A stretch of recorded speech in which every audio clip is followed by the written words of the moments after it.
Honduras no interesa, pues, no importa. O sea, es el país inexistente, ¿no? O sea, es el país que a lo sumo, si existe, sobra, pero no es, tiene que ocurrir una noticia como la de 5.000, 6.000, 10.000 hondureñas y hondureños que salen huyendo del país para que Honduras pueda hacer noticias. Hace 20 años Honduras fue noticia por el huracán Mitch. Y también hace 8 años fue noticia por un golpe de Estado.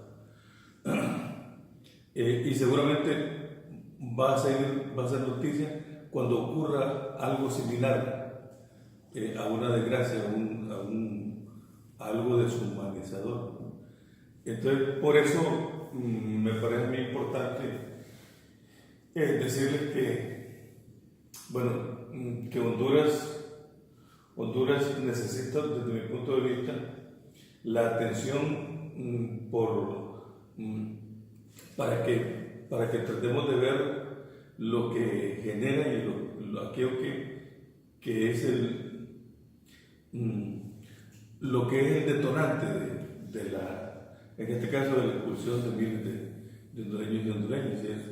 Y es una sociedad que estamos, no sé cómo decirlo, estamos en una sociedad que somos rehén de un grupo de personas que se codea con la gente más rica del mundo.